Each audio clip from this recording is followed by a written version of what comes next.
Ladies and gentlemen, welcome to Game Changers. We are on episode 4 of the podcast, right? Yeah, right. Is this week 4? No, this is week 3. No, it's not. Week 4. Is it 4? Yeah. It's week 4. Totally is week 4. Wow. Well, welcome to week 4. Now we're going to be a month into doing this. That's awesome. We have an exciting podcast today. Got lots to talk about. We're talking NIL, NFL, lists, and everything in between. So, yeah, let's get into this. First of all, just off the rip, because I'm curious, Alec, who are your top 5 NFL QBs? Give me the list of your top 5 NFL QBs. Off the rip. Are you gonna start controversy? I love it. I've had this discussion before, and I see people online talk about this, and it's always different, back and forth. As a Chiefs fan, and I think worldwide, I'm gonna put Mahomes in there. Obviously, you have to. Yeah. I'm gonna put Lamar. This isn't in order. Okay, well, Mahomes is number 1, but I don't know if. All right. Okay, Lamar, Mahomes, Josh Allen, Wow. Burrow. So we got 4 AFC. I got no NFC so far. And I feel like there's a big one missing, but so when I think of a fifth, I think of you can go Jalen Hurts. I mean, you're not going to put Tom Brady in your top 5? I thought you were talking all time. I mean, current. Oh, Are you talking all time? That's we're talking all time. All right, let's do 2 separate lists. Let's do who are your top 5 current NFL QBs. Dude, I was confused. I was like, all time. I was like, I don't know. I was like, wow, this is a shocking list. I was no. Okay, stunned. Scratch everything. All right, current. We're going. Okay. We're going Mahomes. Top 5 current NFL QBs. Yeah, Mahomes, Lamar, Burrow, Josh Allen. See, the 5th, I'm gonna put Jalen Hurts. You can honestly put Dak too. After last season, just because last season, this is probably not fair. I'm putting Dak just because of his. I know the Cowboys didn't actually end up winning the postseason, but wow, dude threw for, I don't know on top of my head, but he had a year last year. I know it looks bad on him because he's the quarterback, and quarterback takes the blame for majority of losses for the Cowboys, but it's still undeniable. I don't know. I was gonna put Jalen Hurts in there as well. Also, you gotta look at upcoming people too, like Jordan Love, but he's too young. I mean, you give him a year, maybe next year or year after. Also, like, people are gonna hate this too, but nah, he's not top 5. But Purdy, I know Brock Purdy. Just because of what he's done, gone to, bring the 49ers relevant. I mean, he's not the reason the 49ers are relevant. Of course, they have literally across the board a stacked team, but the Purdy hate's always there. But he's, he shows up. He's not 5 though. Dude, the way 49ers fans treat Brock Purdy. I went to a Thanksgiving dinner this last year. Mm-hmm. With my fiance's family, and it was their family friends, and I had never met any of these people before, but they were like die-hard 49er fans. And we were sitting there watching the game last year on Thanksgiving, and the way they talked about this man was like he was their messiah. They sat there, and one of the things that they said in like the most like frat bro ways ever was like, anytime the ball touches his hands, I just breathe easy. I know everything's going to be fine.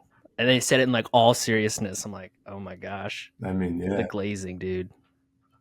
Dude, it's I don't even know where I fall under Brock Purdy. Like, I'm not going to – he's a good quarterback, but also when you have Deebo Samuel, George Kittle, Brandon Ayuk, I mean, that right there is arguably, one of the strongest core offenses in the league. Speaking about Ayuk actually requested a trade 2 days ago, but the 49ers do not plan to sell. I saw that. That was actually wild because Yep, I saw you that. could make Ayuk a top 10 receiver in the league. Maybe people disagree with that, but Yeah. he's shown a lot of value. Yep. He's cold. Yeah. But I don't know. I saw the video of him walking out, and they were like, he had just requested a trade, and that's shocking to me. That's shocking to me. Mm-hmm. Interesting. Okay. That's a good list, man. That's a good list. Yeah, so I say the fifth Yeah. one, I'm going to put Dak and not Jalen Hurts. But honestly, tomorrow I'll wake up and probably maybe put Jalen Hurts. That fifth one's interesting because it's not solidified. I think the four that I put, though, with all AFC quarterbacks, I don't think that's really that big of a controversy. Maybe. I don't know. But Yeah. we'll put Dak in there. I have his agent's book right here. Dude, she's a killer, man. She's a boss, dude. Yeah. Everybody read this book if you haven't read it yet. Yeah. That's awesome. Nicole Lynn. Yeah. No, I definitely do not want to do all time. I can't even. I'm gonna butcher that so bad. I'll tell you right now. All right. I'll give you top two. We'll save it. I'll give you two. Okay. Brady one, Top two. Mahomes two. There you go. I was just about to say, can I guess? And then I was gonna say it. But no, let's move on from that. I got NCAA. I pre-ordered it, so it came in for me. I started playing Monday, so it's How's the game been? No, how is it? Are you enjoying man. it? It feels like. Was it worth waiting 11 years? Yes. No. I don't know if it's. I mean, yeah. I mean, dude, it's electric though. It feels so good just playing. I don't know. That's good. Yeah, it's so fun. I've yet to play it, but all I hear people talking about so far is amongst the good things is how much so stupid. The drums in the game. The like the drum band or whatever. And I heard it's fairly obnoxious. And if you're playing it for like 8 hours a day, it's just like all you hear is drums constantly. I like it. They did make it different than Madden, which I was happy about. People were curious if they were going to make it like, since they haven't made a game in 11 years and Madden's been going on for hasn't quit. So it's a lot different than Madden, which I like. It's a different approach. It feels different, which is good. Nice. Have you played the latest Madden? Do you own the newest one? Or I played 24. Like I had 24. I played it, and so I can say it doesn't. I mean, of course, there's always similar things. It's a football game, but yeah. But speaking about though, how much news and press and media revolving around the game. Did you see how much money it brought in? Yeah, I want to talk about this because we talked about this last week, but College Football 25 has surpassed $125 million in sales already. It pre-released on Monday, and it officially released on Wednesday. Yeah. No, Friday. Friday was 7 short. Yeah. Friday. Yeah. Friday. But in less than a span of a week, they've made over $125 million, and that number is only going up. And these are like unconfirmed reports because you can take on the screen on the home screen or whatever, it says active players online, and you can just multiply that by the cheapest version of the game, which I think is $70. Yeah. But $125 million in the first week, which if we remember from last week, there was roughly 12,000 players were paid to be in the game, and they were given $600 to be in the game. So that means EA Sports spent roughly $6 million to get the rights to the NIL for over 12,000 players. So they spent 5% of their overall gross currently on just getting the players in the game, which is kind of crazy to me when you think of it in terms of percentages, because if you look at the NFL, for example, which we've talked about, the NCAA kind of going in that direction of like the NCAA is just going to be, or the NCAA college football basically is looking like it's heading towards becoming another professional league with the CBA and with guidelines and regulations and all that kind of stuff. The NFL Players Association negotiated 51% of TV rights, the gross TV rights, like the money that they get from it, to go to players. 51%. Can you imagine in 10 years from now if there's a CBA introduced and the players that are in NCAA college football get 51% of the profits? Yeah.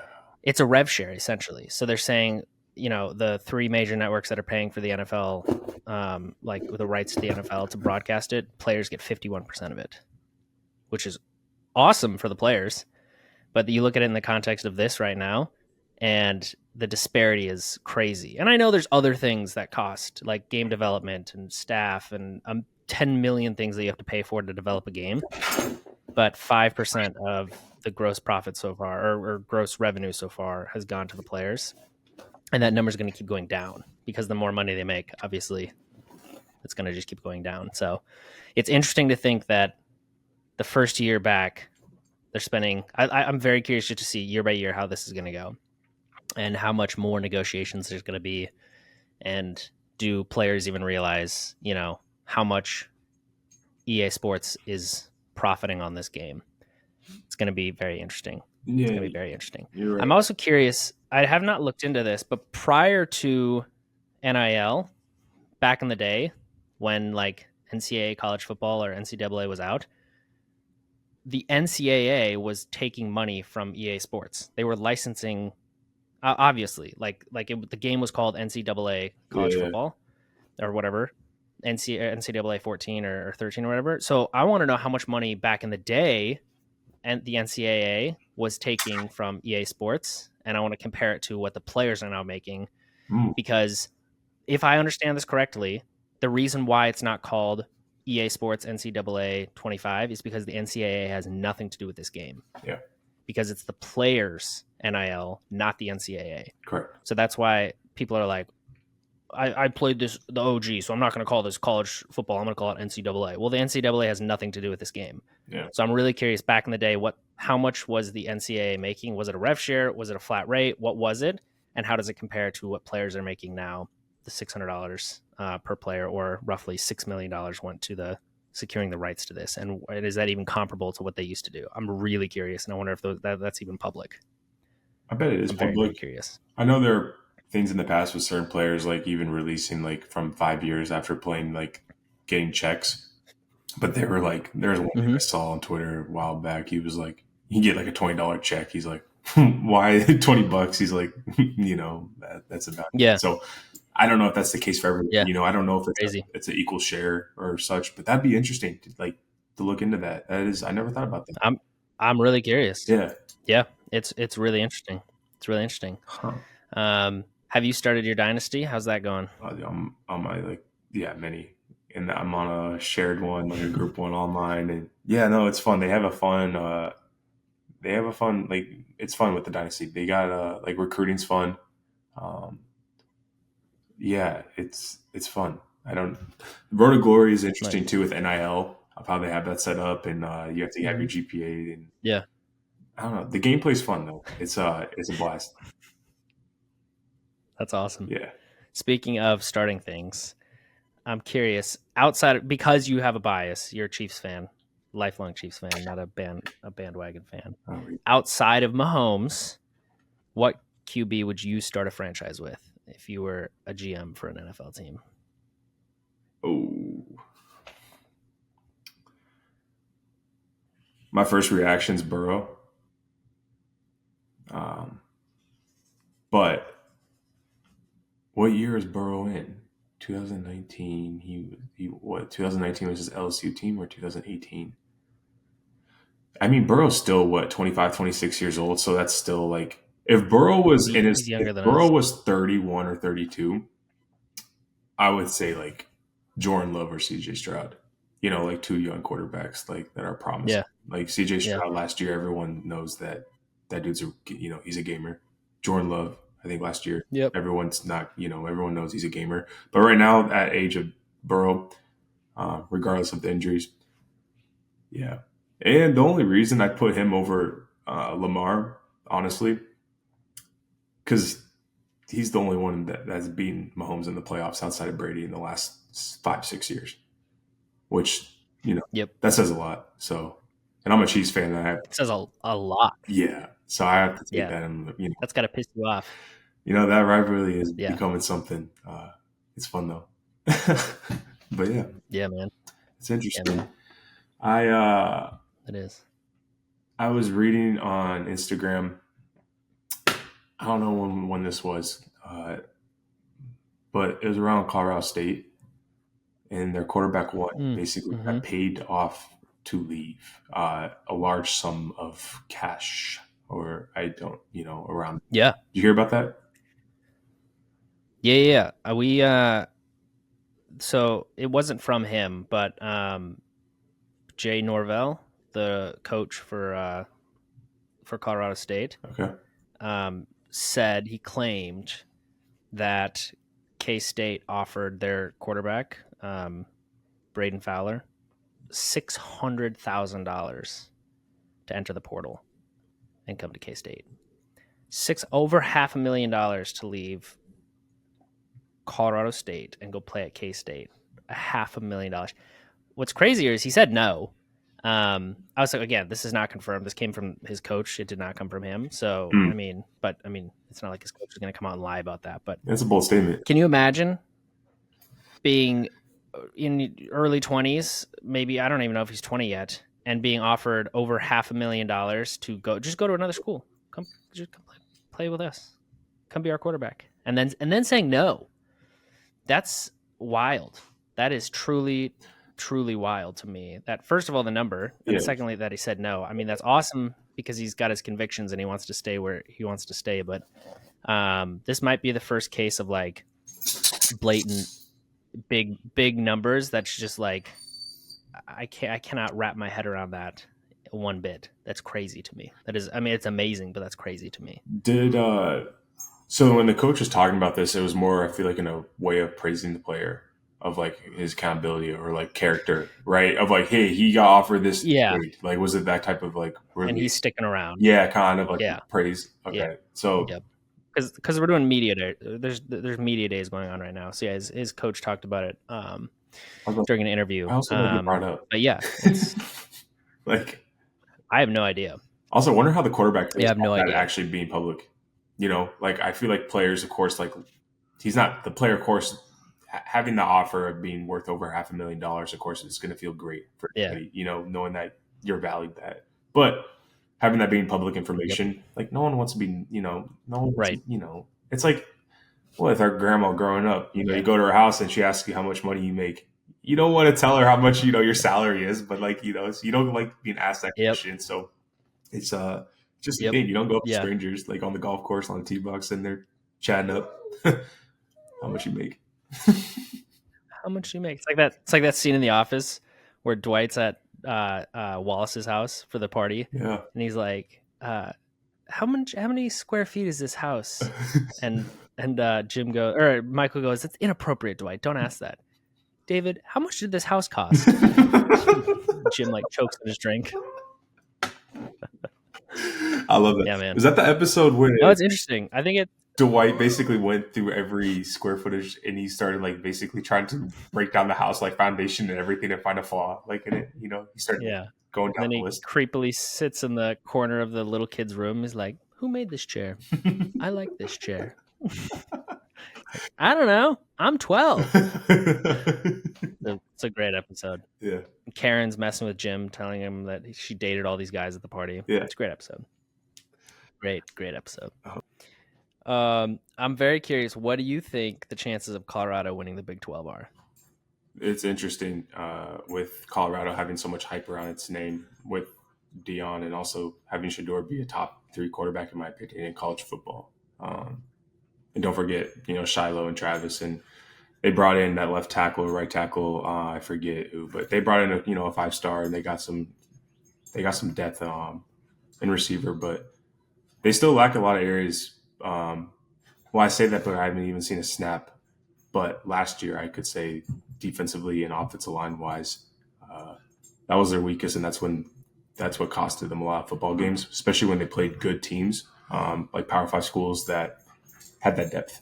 But yeah, having the Big 12 now with the first year of Oklahoma and Texas going to the SEC, it's huge, and it kind of leaves the Big 12 open. And with Colorado, having a Heisman quarterback with Deion Sanders coaching in the Big 12 now, because they were Pac-12 last year? Yeah. It's interesting. And I would say Kansas football is a contender, having in my opinion. A potential Heisman quarterback and one of the best running backs in the college football. And my personal favorite corner, Kobe Bryant. I think that's the coolest name ever too. You know, you're literally his name's Kobe. That's awesome. His name's Kobe Bryant. He's literally. I mean, I don't think he's the best receiver in college football, but we're gonna see him on Sundays. Coolest name for sure. Yeah, he's my favorite corner though. I'm not even a Kansas fan. I just that dude's cool. Also though, with Oklahoma State having Ollie Gordon, their running back, he actually just got a DUI though, which is going to be interesting to see how that plays out. I don't really know the information, so I'm not going to speak on that. But Utah's good. Yep. All right. I was gonna say who finishes first? Who finishes last in the Big 12? Bold take. I'm gonna put Kansas first, probably then like Utah, and then maybe Oklahoma State. I don't know, depending on them or Colorado. Last, dude, I have no idea. See, the bottom of that Big 12 can just get real bad where you don't know. Yep. You know, I say all these things, and Colorado definitely could have a year. I sure hope they have a good year. I actually like when Colorado plays good. I think it's fun, you know, going on social media and seeing the news, and you know, because it pisses off a lot of people. Yeah, it's funny to me. Colorado plays at Nebraska, or they play at Nebraska. It's at Nebraska, right? This year, week 2. Yeah, and of course that's the only week I hope Colorado sucks, right? What's your prediction? Give me the Colorado Nebraska prediction. Well, the official last year, of course. Prediction. Being a loyal fan, I was saying Nebraska's going to win. But you know, having a quarterback this year, dude, I'm the wrong person to ask because you know I'm going to say I'm thinking Nebraska's going to win that game. Going to Lincoln is not easy. Oh, of course, yeah. But would I be shocked? This is the first time Sanders and the whole new program's coming to Nebraska. Yeah, it's gonna be with the brand new program. This is going to be their first time in Lincoln, in the Sea of Red. I'm very, very curious to see how this goes. I mean, they'd be because it's our first real game. Yeah, and then Nebraska's first actual game is Colorado. Before that, we're playing who are we playing? Exactly. So first game's UTEP. Dude, after Colorado, UTEP. There you go. Their first 6 games are winnable, very winnable. I think Colorado's very probably much the hardest game, talent wise, they're playing this year. I agree. In the first half. So I agree. That'll be interesting. Yep. I do think Nebraska could pull that off just because I think home field advantage is such a big deal, especially when you have something like Nebraska's fan base. Yeah, it's interesting. I don't know. I just don't see Colorado winning though, to finish that this whole thing, to circle back. I don't. Now I do think Travis or Shedeur, I think they're going to have their years. I think Colorado's going to stay relevant. You think? Yes, regardless of what goes on in their record, they're going to stay relevant. Travis Hunter is going to be playing on Sundays. Shedeur Sanders is going to be playing on Sundays. They are the real deal. And I support that. I love watching that. I love it. I love the commotion it makes. I said that earlier, and I love it. I love it. I love how it pisses people off. There's people that love Colorado and get behind Travis Hunter and Shedeur Sanders and Deion Sanders. Especially people will listen to Deion Sanders talk in a locker room, and he will say the most motivational or a great speech, and that'll just trigger someone for no reason. Someone will punch their wall. I'm like, what the hell? Yeah. And for me personally, it was interesting. Go on. It was interesting listening to him talk about NIL recently, actually, on an interview. I'm not sure if it was on the radio or what. I just saw a clip of him talking about it.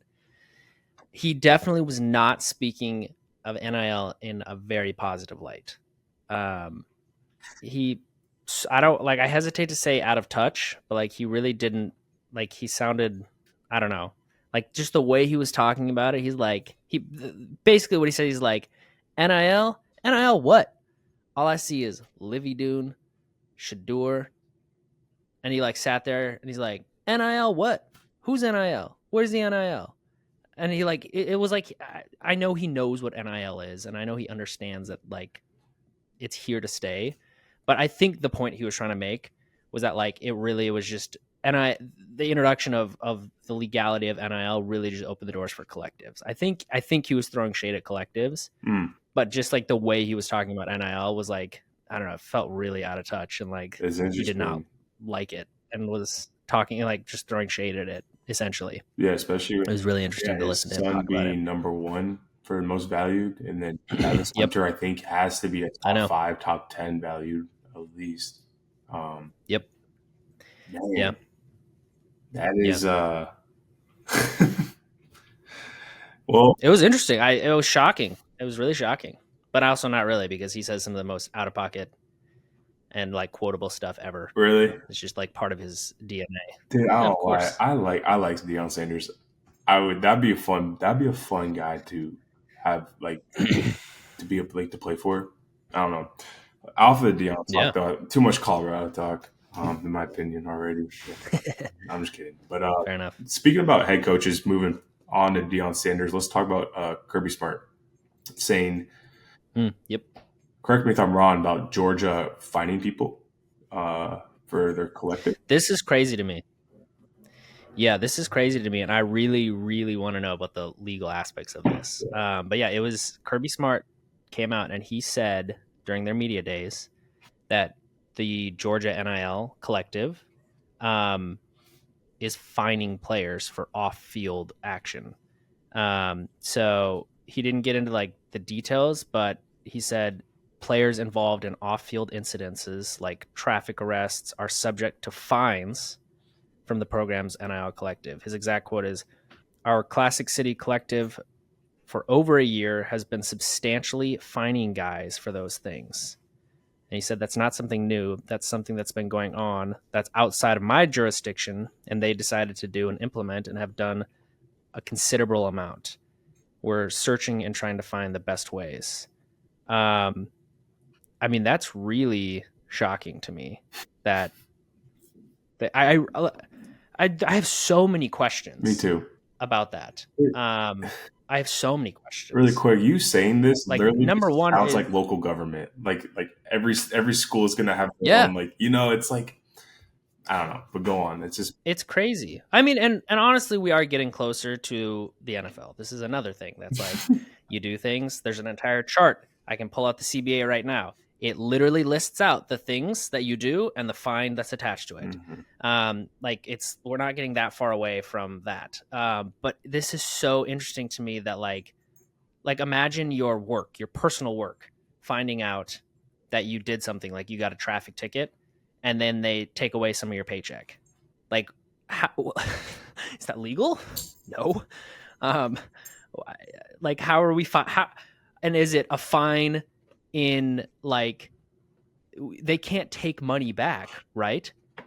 So is it like the next NIL deal you do, we find you $1,000. So if you were going to get paid $4, now you're going to get paid $3, or like, how does this work? Yeah. Like, I have so many questions about this, and how are they getting away with this? And I'm so curious what the legal ramifications are going to be, because again, right now it is unregulated. Collectives have nothing to do with the NCAA. So there's nobody regulating them, and they can do stuff like this. They can fine players for, and I'm not saying it's a good or a bad thing. I'm just saying it doesn't make a whole lot of sense to me. You know what though? That we're fining players. Is it shocking having Georgia be the most relevant team in the past 5 years, and now this is happening to Georgia? Like, why is this happening to Georgia? Yeah. Out of all Power 5 schools, let's just go Power 5. The most dominant team in the last 5 years when we turn on the screen. Okay, I mean, I know Ohio State and Bama, you can make your case for them too, but Georgia's been winning. And, I feel like this is something that's definitely not in-house. This is something out-of-house that's happening to them. Because why would that? Like, oh, for sure. I don't understand the previous. Again, I think their intentions are good. I think they're probably trying to look down the line and realize that like eventually collectives are going to be outlawed or whatever. They're going to be morphed into the school, because that is the direction we're heading with this settlement with House v NCAA. So if that's happening, they're trying to set this I'm just totally guessing here. They're probably trying to set a precedence that like, hey, this is the direction we're heading. you're probably going to be given fines for doing stuff once this gets absorbed into the school. That's my best guess. But it's interesting that it's happening now, and it's interesting that it's happening, like you said, to Georgia. It's It is, shocking to right? me, and I would love to talk to a player who has been fined and just ask about that process. 100%. And like, I have so many more questions. It's really interesting. When he was asked about what he thought about Phil Knight's NIL donations to Oregon, all he said in front of all these reporters at the SEC media day was, "I wish I could get some of that NIL money he's given Dan Lanning." You come out with a statement like Georgia has unlimited NIL money, and you're bound to have people basically come out against you and throw shit. I don't think he's genuinely upset or like ultimately that upset. I think he's just throwing a little shade. That sounds like Kirby He Smart, doesn't you have know. unlimited. That sounds like Kirby Smart. Yeah. Just like if you ever like seen him talking in interviews and such. Yeah. Yeah, I don't know. Yeah, I mean, that's surprise Yeah. me. That's interesting. He's not wrong though. I mean, with Phil Yeah. Knight and everything going on, like, just Yeah. you know, you get a new car, Yep. you get a house, and I mean, yeah, It's really crazy, man. Well, let's stay on the college football topic while we're here. Okay. But I want to talk to you about Wyoming's 307 campaign. Did you see or hear about that? Yeah. What's your take? Yeah, it's interesting. It's actually a really, really good pitch, essentially, I would say. So yeah, 1YO, which is like their NIL collective, basically launched this thing called the 307 campaign. And so in the simplest possible way, they're asking 1,000 fans to donate $307. So they're basically looking for $300,000. But basically, so they coincided this with the first anniversary of the 2024 UW football single game ticket sales. They're trying to get at least 1,000 people to donate $307.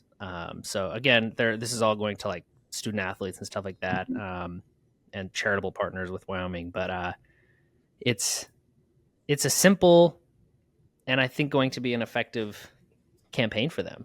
I think it's going to be really interesting to see how many, if they're actually able to get 1,000 people to donate $307. I don't think they're going to have any problem doing that. But yeah, I don't know. It's quite the headline. Can we get 1,000 people to give us $300? Yeah, it's called the 307 initiative. It's a great idea. it is. It's a really great idea, and yeah, I think it's just a marketing tactic. I think it's all about branding and positioning it, and yeah, I agree. When you bring like community, especially into it, yeah, it's a lot easier than relying on a couple stakeholders and individuals. Because people want to, people are invested in, people care, and like we talk about from how many 3 or 4 podcasts, all of them about the fan bases of college football, how much people care and want to help, and yeah, so they're willing to do something, and this gives them something tangible to do. It's really interesting, dude. It's crazy. I got an ad on my Instagram feed for season tickets for USC, and I clicked on it, and I was like, 50-yard line for the entire season was like $700. And I'm like, are you kidding me? $700, that's it? And I was like, I might buy these. And I clicked on it, and then I was going to pick my seats. And every single seat requires a $10,000 donation to the USC athletic department or whatever. Oh. And then a one-time $3,000 thing. And it's like, basically, it's not $700. It's like $15,000. I'm like, that's the biggest bait and switch I've ever seen. I was so excited when I saw $700. I'm like, I'll get season tickets to USC. That's not that bad, $700, but absolutely not for $15,000. That feeling must have been gut wrenching, man. Sorry about that. I mean, good for them. It's a little bit different of an approach than just coming out and saying, "Hey, we need 1,000 people to give us $300," rather than, "Hey, we need $715." Nope, we actually need $15,000. Felt like a little bit of a bait and switch. I was not that happy with it, but whatever. You know what? I will say this about USC. outside, I mean, they have been relevant with Lincoln Riley coming over, and of course, there is a gap here where they just weren't really producing. And then prior, of course, USC having its history. But yeah, Caleb Yeah. Williams, they had stadiums that were packed, of course, because you have the number one overall draft pick. But being Yep. in the Pac-12, it's different. It's with fan bases. What I'm getting at though is with Big Ten schools, I think a lot of fan bases are a lot more loyal and just bigger, like Penn State, Ohio Oh, for State, sure. Michigan. You know, Yep. they're gonna travel. They're gonna pack your Yep. stadiums. They're gonna come, regardless if you're showing Yep. up or not. So I Dude, think that's good for the quality. traveling fan Yeah. bases, without a doubt, Big Ten. It's gonna be, and especially it's Midwest people who like are those people who like drive to everything. Mm-hmm. They're gonna look at that USC game in November with Nebraska, and they're gonna be like, yeah, we'll take a trip during the winter to Southern Oh California yeah. and watch USC play Nebraska. Like that's such an easy thing. Like they're already one of the most loyal traveling fan bases, Yeah. and now you throw in West Coast, gorgeous Rose Bowl. It's going to be a packed house. Yeah. I'm excited. I'm actually really excited for that game. I'd really like to go Nebraska USC. I think it's gonna be a great game. And then UCLA comes to the week before. UCLA comes to Nebraska. They're coming to Lincoln. Yeah. Yeah. That's gonna be fun. I think. That's gonna be really fun. That's gonna be really, really, really fun. Yeah. Outside of Big Ten, with traveling fan bases and basically having tickets sold, packed stadiums, it's Big Ten and Yep. SEC. I mean, which Yeah. those are 100%. those like it's Big Ten SEC, then everyone else is little bro. That's literally how college Yep. football is right now. I'm Yep. not saying there are teams, like there are exceptions of teams in like Big 12, ACC. Like you have Clemson, you have Florida State, you have teams that are they're of course relevant, but overall conference, yeah, I don't think people are really arguing that. Yeah, dude. So yeah, No, well, I'm really excited for teams that have never played in Lincoln for the first time to go to Lincoln and play there. Because like you as a fan, you can go there and it is the most electric thing on planet Earth. And it's like they always do those rankings or whatever of like loyalty fan bases. It's like we're the most consistently loyal fan it base doesn't make sense. when it doesn't matter how good or bad we are. It literally doesn't. It doesn't matter. It does not matter. We will show up and show out for every single game. Yeah, And so I'm very curious to see players' reactions post playing in Lincoln, how they feel about just like that environment and how crazy it's going to be. And I'm not throwing shade at UCLA right now, but UCLA has never seen that in their lives. no, Like they're never going to be. They have not experienced this before, and it's going to be so. First of all, they're traveling to Nebraska of all places, and secondly, they're going to be in that stadium with that electricity. Yeah, it's going to be fun. most players haven't, It's gonna be dude. really fun. Are you going to try to? I mean, I'm gonna try to Yeah, go. dude. Yeah, I mean, I think that's part of the.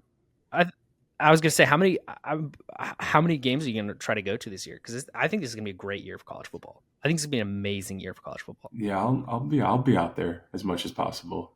I'll say that. Yeah, I don't know. It's yeah. I think I have opportunity to have seats for every game, which is a plus. yeah, Here. So I'm gonna try to huge take plus. advantage of Yeah, when I can. I'm gonna go. 100%. No, for players like UCLA, it's not even just UCLA. I think most players that aren't in conferences that are playing at top SEC, or like ACC, and yeah, they Yeah, aren't going to these like historic places that have that. I mean, most people haven't experienced and won't experience no, that, and it is yeah, interesting. I saw Dylan Gabriel, Oregon quarterback, on a podcast talking about his first time in Memorial Stadium when he was at Oklahoma yeah, 2 years ago, and he said it was the first quarter, yeah. and he's like, first quarter he couldn't even listen to the play call. He couldn't hear anything. He didn't know what Yeah. plays. He was like shell shocked. But then he kind of got excited. Overwhelming. Yeah, he was like, he knew he was in. He was like, I mean, they kicked our kills that game. But still, through every fourth quarter, he's like, I still couldn't hear it. It was like, we're up by 30, and he's like, I can't hear the stadium shaking. And I'm like, that's awesome. Yeah. That's amazing. No, It's pre NIL. We like pre NIL. Nebraska was before even the NIL was like getting players to come. I distinctly remember the Calabrasca phase when we were getting a bunch of these West Coast kids to come out to California or to Nebraska. So like pre NIL, Memorial Stadium and our fan base was like part of the reason why people would come to play at Nebraska, because they weren't getting that anywhere else. Yeah. It's the most electric experience, and it's just like indescribable. It's gonna be really fun. I think this year is gonna be awesome. I think the Big Ten is in good shape. It's gonna look cool. It's gonna be a lot of fun experiences. Yeah. Let's I want to talk about Caleb Williams. This happened this last week, or speaking of USC. Yeah, but we're on USC talk. Yeah. We're on, let's talk about his contract. Did you see everything that happened regarding that? Yeah, Caleb Williams had some interesting requests for his contract. Now, even the Bears coach even came out and said like it wasn't that crazy. Like he's experienced this before. But here are some interesting things that Caleb Williams asked for. Apparently, he asked to be paid his NFL salary through an LLC rather than directly from the team. And he also asked if he could be given his salary via a forgivable loan. And either the Bears or the NFL flat out just said no. And he also asked them to promise to never use a franchise tag on him. And it's interesting. A lot of the things that I was reading he was requesting for are things that his agent would have helped him not ask for. Because an agent will know the things that he was asking for aren't possible. There's a reason why these answers from the Bears of the NFL was just no, because it's not even, there's a CBA sitting right here. It's the hundreds of pages, and it clearly outlines certain things. I don't know if the reports were true, but I also heard that he was asking the frequency of which he was getting paid to be different. All of these things are in the CBA. You can't negotiate these things. They are just, it's just the way the world works. If you want to play in the NFL, these are the rules you have to follow, and you can't negotiate on certain things. So it's interesting. So the one that I would love to talk about, because again, Caleb Williams, for people who don't know, Caleb Williams does not have an NFLPA contract advisor. He's having lawyers look at his contract, and he's telling his lawyers what he wants. And clearly his lawyers don't know what they're talking about, or don't have knowledge of the CBA, or have any idea what an NFL agent should know. This is what NFL players are paying their agents to do, is to know these things. But just the payment and the schedule. So starting in 2021, a player's paragraph 5 base salary, which if you look at a NFL player's a contract for a player, the paragraph 5 is where they list out the salary of what they're being paid. So they call it a paragraph 5 salary. It's just their base pay. So their paragraph 5, starting in 2021, base salary began being paid in equal installments over twice the number of regular season weeks. So since a 17th game has been added, the regular season is now 18 weeks. That means payment of the base salary is over 36 weeks. Okay. That's non-negotiable. That's not something that players are allowed to put into their contract or change or manipulate or ask for it to be in one lump sum, or that's not how it works. You can't, that's just in the CBA. You're not allowed to change it. Teams also have a 5th-year option with first-round picks. So that's fairly widely known. Yeah. That's not like the most crazy fact ever. But the window for exercising the 5th-year option starts the day after a player's 3rd regular season in the NFL ends.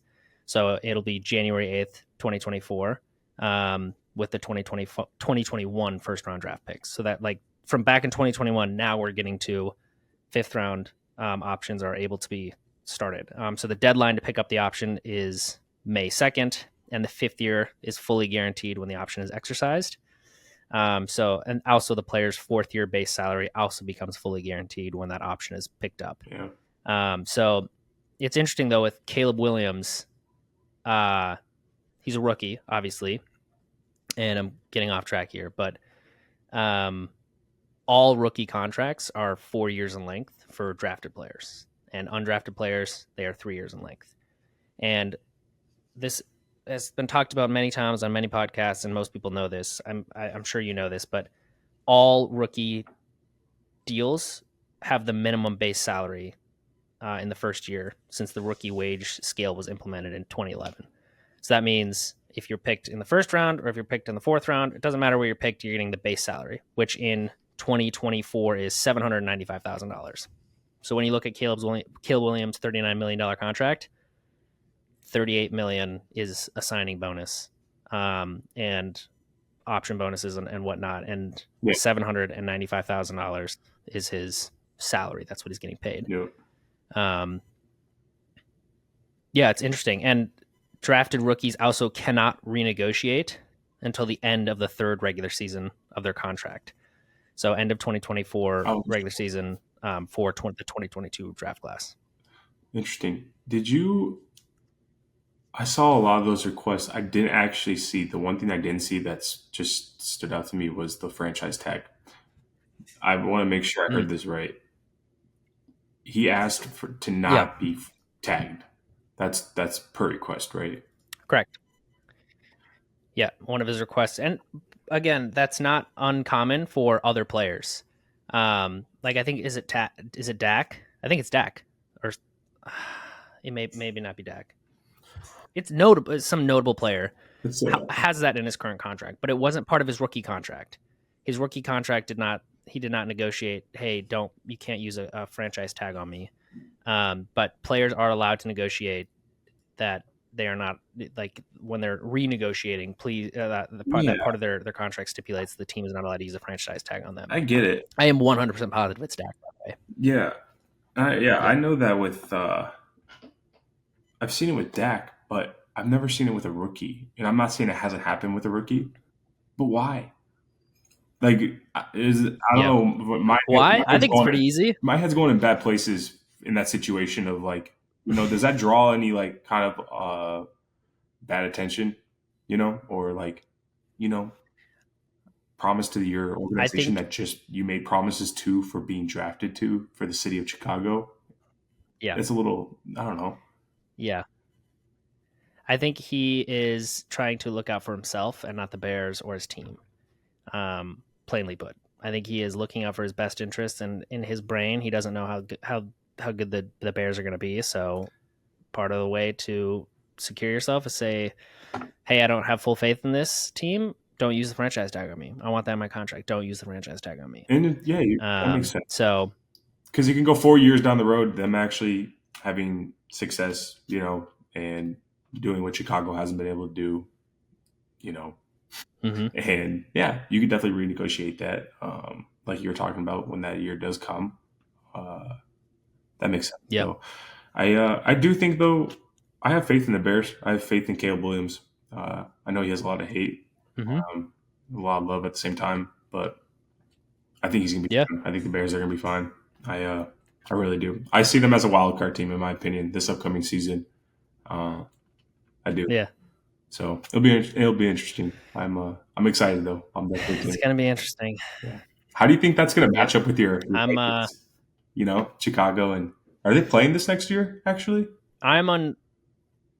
Huh? Bears and what'd you say? Bears and Vikings.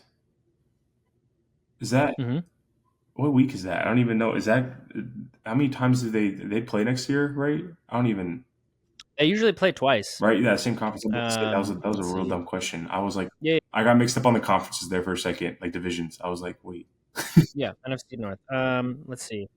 They are playing the Bears in week.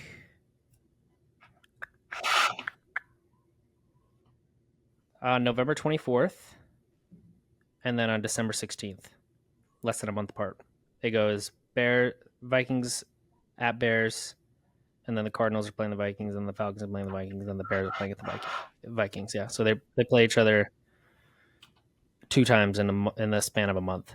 Is that beginning or middle? Both winter teams. Winter. And it's November, December. Okay, that's good. I'm excited. Yeah. I'd rather have that. It'll be end of November.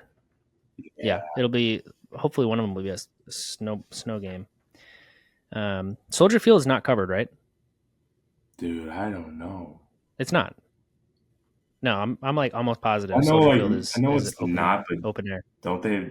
I mean, there's stadiums that have the option. You know, I don't think Soldier does though. I don't know. Soldier Field open. I'm pretty You're sure they probably don't, right. and I that's don't been know. like an issue. No, yeah, they decided against a retractable roof, so they don't have it. So yeah, and the Vikings, they play in US Bank Stadium. That thing is gorgeous. Have you been? I want to go there. No. Nope. I want to go. I would love to go. Yeah. I would love to go. I would have loved to go last year when the Chiefs came up there, right? Yeah. Or did we go down to Arrowhead? Yeah, the Chiefs went to Minneapolis. I'm pretty sure it was a home game for the Vikings, if I remember correctly. Dude, I'm getting mixed up. My memory is literally shot right now. I just, but yeah, no, they did play last year. I'm like, we talked about going. I mean, I remember us trying to plan that game, looking for tickets, and just didn't work out. But no, that would have been a fun game. A failed trip, but in the future, yeah, in the future we'll be able to do it if that happens again. Yeah, it'll be. It had been a long time since the Chiefs and Vikings had played. I hadn't, in like my recent memory, I hadn't remembered the last time they had played. They did. They played like 2018, but was it okay? But it was Mahomes didn't play that game. Oh, yeah, interesting. It was a regular season. Okay, just like it wasn't really remarkable at all. Yeah, nice. Very interesting. Nice, man. Cool. Do you? I'm curious to get your thoughts on who you think the best hidden gem in an NCAA 25 team is. Yeah, I haven't, of course, played every single team. I think that's almost impossible. Sure. I say that, then there's probably one dude in this world that maybe played every single team. I don't know, some YouTuber. Yeah. Road to 1,000 teams. Like, okay. But yeah. Me saying this too is going to sound like, okay, dude, shut up, Alec. Because, of course, like, I'm a Nebraska fan.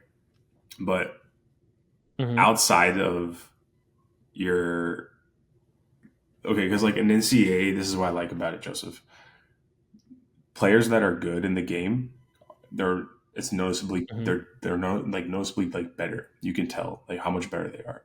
So okay. There's a big gap of like star and then like it makes it fun. It makes it realistic. A star player can take over games.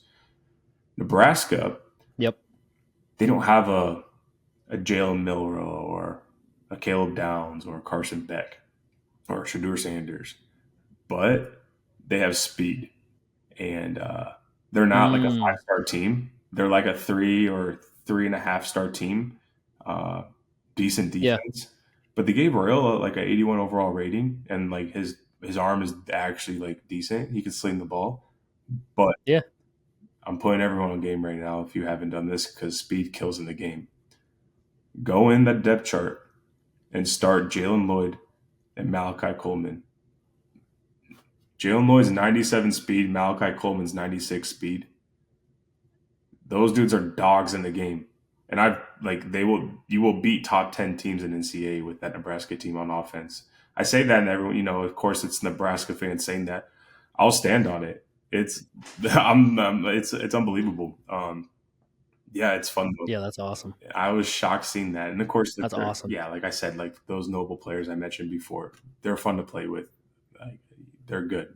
Like everyone knows they're going to be good, but you wouldn't expect Nebraska to be of course, I'm going to play with Nebraska because I'm a fan, but they actually like have speed and speed in that game kills, and it's fun to watch it and play it, of course. Yeah. But yeah, Jalen Lloyd, Yeah. watch out, Play. dog. It's awesome. It's awesome. So your official hidden gem is Nebraska. 100%. Yeah, if I'm playing someone that's all right, hidden gem. Yeah, like no top 10 team, no top, right. Nebraska. Okay. Yep. Yeah. All right. There's your hidden gem. You heard it here. Nebraska. There's your college football hidden gem. Yes, sir. It's good. Let's dude, it's funny me saying that. I mean, I wish I was like a SEC fan saying that. That has like no notoriety of me saying that. That like, dude, shut up. Yeah. But yeah, what else you want to talk about? Oh, updates on the House in the NCAA settlement. I mean, we brought that up before, but yeah, let's pick that back up. Yep. Yeah, this is interesting. Some new developments have come out from the settlement for House v NCAA. So timeline wise, the attorneys aim to file the long form agreement for the NCAA's antitrust settlement by next week. But they're finalizing the edits to the settlement could cause some delays. So this agreement, though, it's going to formalize term sheets agreed upon in May, and other significant issues like roster sizes, enforcement, rev caps, all that kind of stuff. And so that stuff isn't necessarily required for the settlement to be completed. But here's some, high level points. So for roster limits, football, current scholarship maximum is 85. Part of the settlement, the proposed roster limit changes from 95 players to 115 players. For basketball, expect to remain close to current limits, so 15 for women and 13 for men. Baseball discussions are ranging from 30 to 35 up to the current 11.7 scholarships. And then Title IX compliance requires adding a women's scholarship for every additional men's scholarship that they end up adding in the settlement. And so for enforcement, a neutral and independent arbitrator. Sorry, I can't speak English. A neutral and independent arbitrator will handle disciplinary actions related to revenue sharing, replacing the NCAA's enforcement committees for these cases. So basically part of the settlement that they're negotiating right now is if there's disputes, a third party will handle it, which guess what? That's how the NFL works. We're getting closer and closer. The NFL also has this rule that if there's disputes, you have to handle it through a third party. Just saying. Revenue cap, this isn't much of an update, but the cap is set at 22% of the average revenue from TV distribution, ticket sales, and sponsorships. So the year one cap is expected to be in the $20 to $25 million range. And then the cap will increase by 4% in year 2, 3, and a reevaluation in year 4. So they're putting into the settlement that we're going to start at this amount, and then the next year is going to go up by 4%, and the next year is going to go up by 4%, and then in year 4, we'll sit down and we'll discuss what it needs to be. And over the 10-year deal, athletes at major conference schools could receive close to $20 billion, averaging $28 million per school. And so timeline-wise, the revenue sharing is expected to begin in the 25 and 26 academic year, with checks being distributed starting in the late summer or early fall of 2025. So, but there was a new report that just came out that apparently there's infighting happening, and so it might be delayed. But it's going to be really interesting to see once this settlement is finalized, the changes that schools are going to be bracing for. And how much this actually solves. It's going to be really interesting. My personal since at least a couple weeks ago, my personal wish for this settlement is that collectives are outlawed.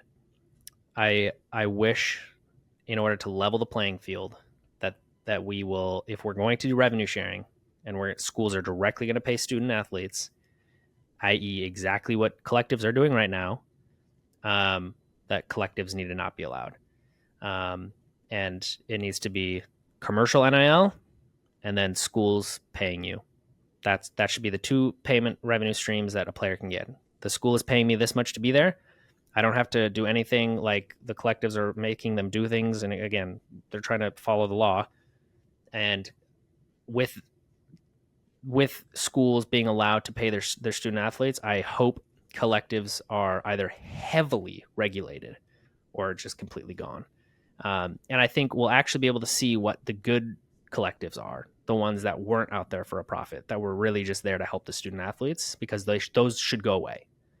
If like the nonprofit collectives, the ones that are really just like, we're here for the student athlete, we want to help them, we want to get them paid, we want to have them come play football for us. The second this settlement goes through and schools can start paying them, they should bow out on their own and be like, the school's got it. We don't need to have any part of this. Now, I think we live in a greedy society and they won't go anywhere. I think they're going to stay exactly where they are. Yeah, I'm about to say. Accepting money, and they're going to keep paying. Again, that's just my wish. I agree, though. In an ideal world, I think we should have schools pay athletes. Athletes can then go profit on their NIL commercially, not from a collective. I agree. That's my personal goal, hope for this, but unlikely. Yeah, unlikely. We'll see though. Yeah, I agree, because if it goes the opposite direction, it literally is just turning into a bigger NFL. You know, I mean, like, yeah, it's with players being able to get paid and just level the playing field of like where money is coming from in all directions. There's no structure, and with no structure, there's going to be a collapse. And yeah, you know, with college football being a precious stone to America, you don't want to see that go. You know, with a direction where, you know, fan bases and such and schools just have at least like no hope going into a season. Like, what fun is that? You know. So right. Yeah, I totally agree. Yeah, it's going to be interesting to see the revenue and just popularity. And I'll just put it this way. I'm interested to see the data on NCAA, or I'll say college football specifically, and over the next 5, 10, 15, 20 years, because back when Jerry for the Cowboys went against the grain and said, bump this, I don't want to go with all of this, the corporate sponsors and then we all split a share. He's like, I know how much my Cowboys are worth. I'm going to go out and get my own sponsors. Yeah.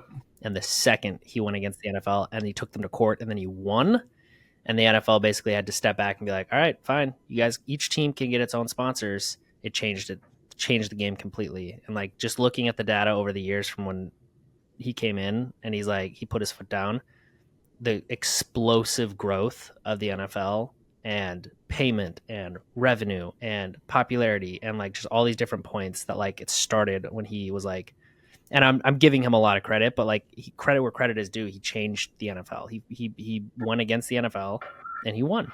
It's a really interesting story. Look it up. Jerry Jones versus the NFL and what happened right after he bought the Cowboys. Because he knew he had a team that could be amazing. It's not like they were a nobody team. Again, they weren't great when he bought them. They had won Super Bowls prior, and he was just disappointed, and he needed money, and he knew the Cowboys fan base was significantly more valuable than anyone else's, and he wanted to not have to split the revenue that he was getting with all these other teams, and he won.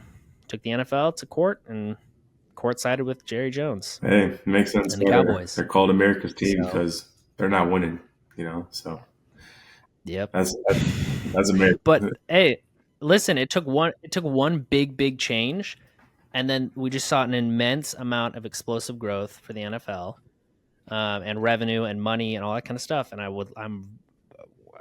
it smells the same as what's happening right now. How much excitement, we talked about this last week, just how much excitement and electricity is with college football. It just feels like it's on this huge upward track, and it's just going to get better and better, and there's going to be more money, and it's going to be more popular, and it's going to be exciting, and I'm all here for it. I'm so excited. I'm too. I'm so I excited. love It's going to be amazing. I love looking at data, and that's a weird probably statement to say, but I like looking at like data for, comparing, especially with, previous years to this, like with broadcasting, with engagement. There's a lot Yeah, man. that I'm excited to look in, just with playoff system, NCAA football. There's a lot going on with the settlement. There's just a lot of change right now, and with change is a lot of eyes and everything directed on it. So it'll be interesting what Yep. the data pulls and shows for sure.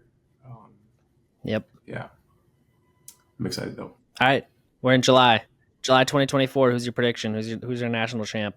Oh,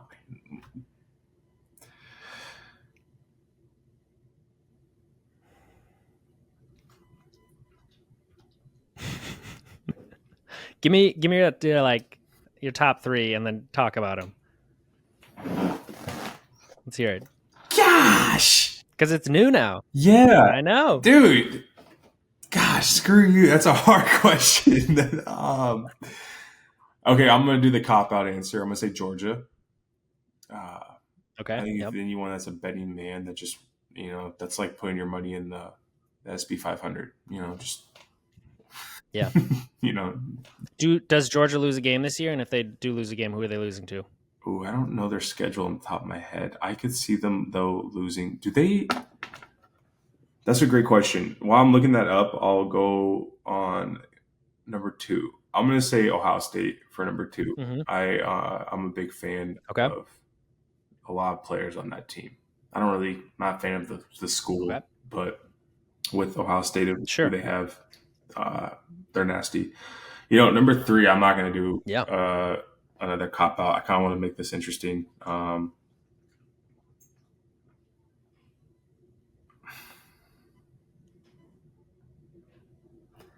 This is I'm going to say something ridiculous. Let's hear it. You know what though? This is Come on. ridiculous. I could see Texas doing something. I'm just kidding, dude. No, I'm just kidding. But honestly, no, I just saw that on my phone because Georgia does play Texas. I could see Georgia losing to them. They're going to beat Clemson. Okay. Ooh, Clemson and Georgia week 1. I totally forgot that. I mean, Clemson could be good. Yeah. But I think Georgia loses to Alabama. Okay. No, I don't. You think that's possible? Sorry, I'm going back and forth. I think Georgia loses to Tennessee. I think Georgia's better than Tennessee, but I think they lose to Tennessee at the end of the year.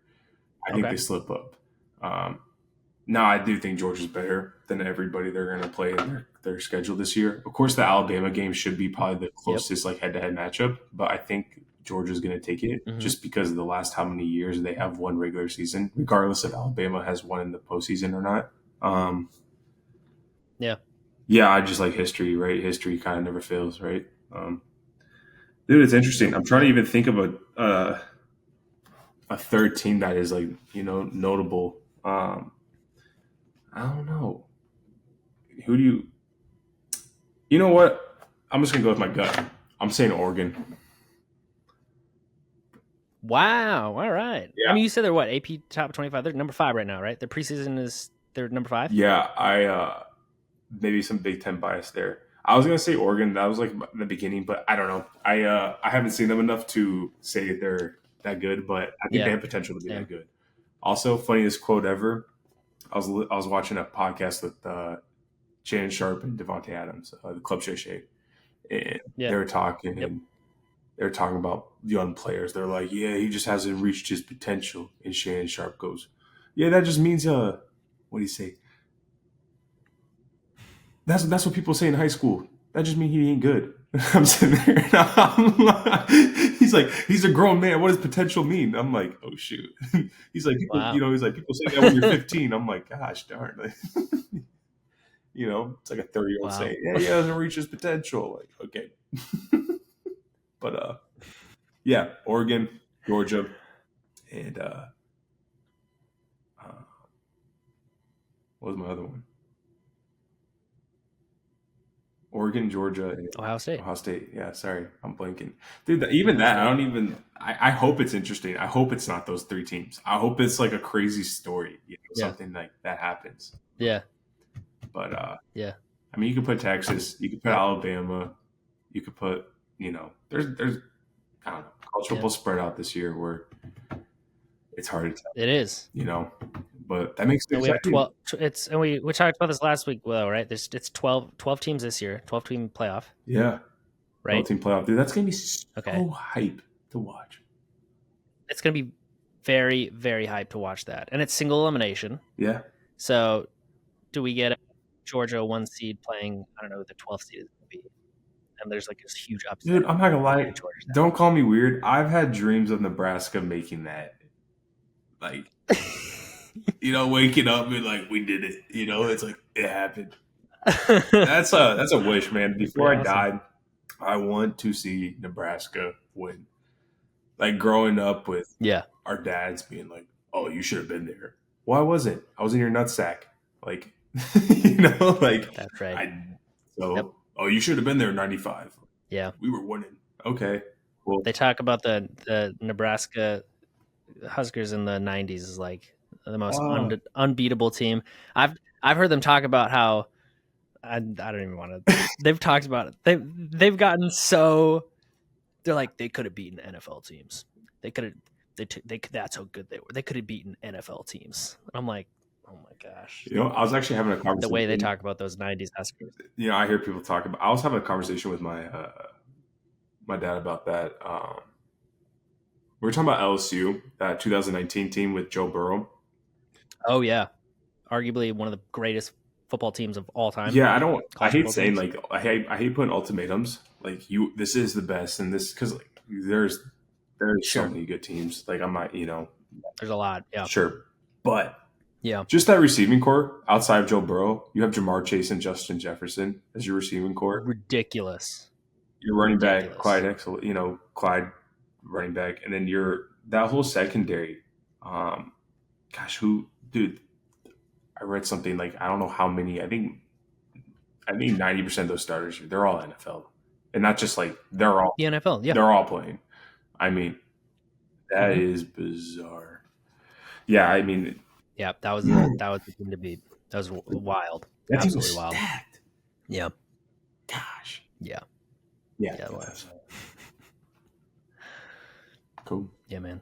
Those are good predictions. It's going to be an exciting season of college football. I'm excited to see what happens, and I'm excited to see how it all plays out. Outside of Nebraska, do you have like someone you're keeping your eye on, or maybe not even a school? Like, is there a certain player or movement you were like That's a great question. engaged? Are you keeping your eye on something? Yeah. I mean, I always just because I was there for a year. I like watching San Diego State. I know they don't mean anything. I know they're not going to do anything spectacular, but I like keeping up with San Diego State. I mean, that's true. Yeah, that's true. But no, I mean, I don't know. I think it's going to be interesting to see. There was so much conference realignment. I'm going to be watching the Big Ten the most. I think that's the most exciting. Yeah. I saw them.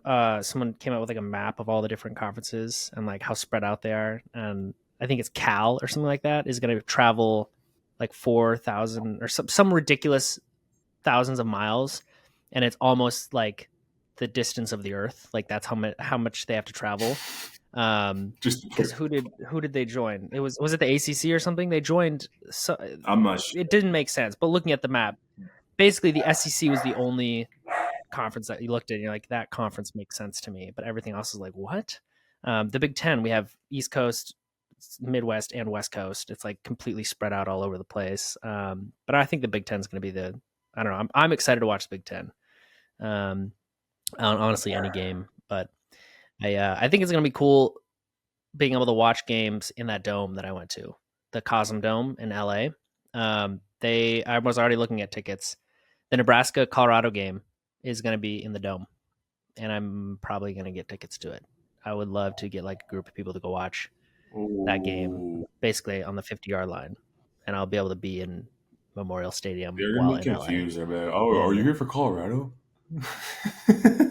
nope, I think that's going to be really cool. Yeah, I mean, like, again, I grew up in Nebraska, so obviously I'm going to be watching Nebraska, and like Dylan Ryle is exciting.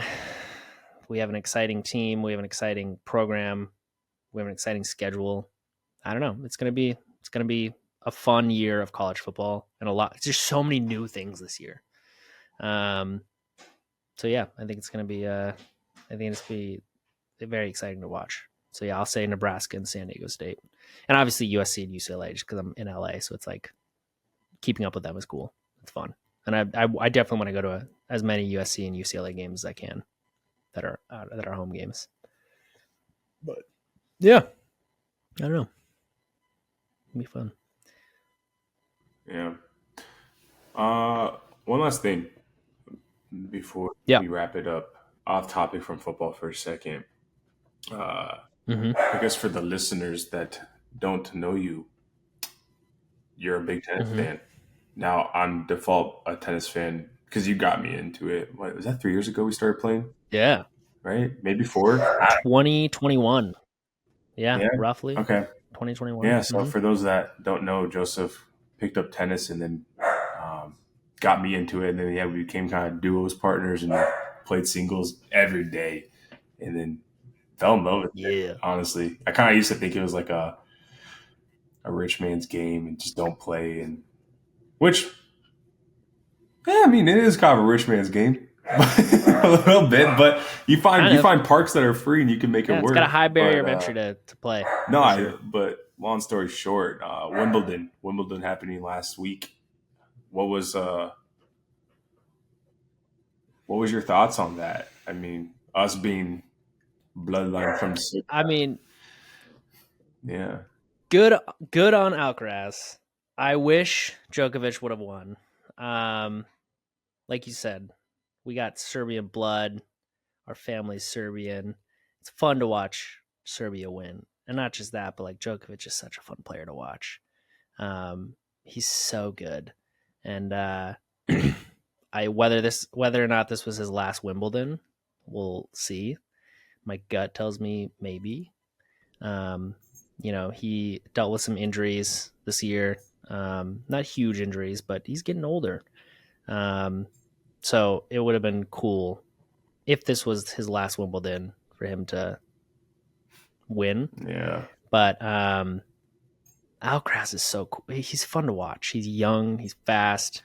He's He really handled he's him, and impressive. he handled him in the finals. Like Yeah, he it does. wasn't close, you know. Yeah, And it was yeah, that's tough. Like that's more impressive right there. Not even making it close. It's yeah, just like, hey, good game, man. You're in the yeah. finals, 100%. you know. Yep. With do That much you think pressure he's and really going to wrap it up soon though? I mean, I know he's old. I know that he's been around for a while, but yeah. he's still the second best player in the. I mean, I think yeah, yeah. I mean, I think he's got nothing left to prove. I think is where I would say is that he is in my mind the undisputed goat. I was about to ask you that. He's Yeah, yeah, 100%. I think he's the undisputed goat. That's subjective, but I agree. and I love Yeah. I love Rafa. I love Federer. I play with Federer's racket. I think they're amazing players. I just think Djokovic is. I think that he is the number one tennis player of all time. Yeah. And but the reason why is I think he's gotten to that point where he doesn't really have anything left to prove. He's older. He's made loads of money.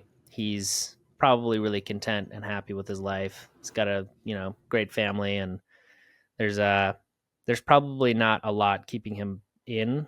And we'll see. We'll see. It just all I'm saying is I would not be blown away or taken aback if we find out that Djokovic is retiring pretty soon here. But we'll see. I wish I don't know how long it was. Was it a year or two, Joseph, when he just didn't play because of the whole vaccine situation of not attending? COVID, yeah. Yeah, 2020, yeah. yeah. I wish. Yep. I just wish he could maybe like add. They screwed him in on it. Yeah, because Yeah, when it dude. comes to like They how screwed many him with trophies the do you have, Australian and Open. you just don't even play and Yep. win in year before. Super unfortunate. Yeah. So dumb. Yeah. I think he got robbed. That's what I'll personally say, but whatever. It's politics. It's drama. It's whatever you call it. He's done all that he needs to do to prove that he's the GOAT. That's really what I think. It's really what I think. Yeah. But it'll be interesting. I don't know. Yeah. Yeah, man. Cool. Yeah. All right. We got anything else? We want to wrap it up? Yeah, I got nothing else, man. Always a pleasure. Cool. Well, thank you for joining us for the 4th week of Game Changers. Hope you enjoy this episode. We will catch you next week on all your platforms. Thanks for joining. Hit that like button or whatever you youngins do, and peace. See you guys. Bye.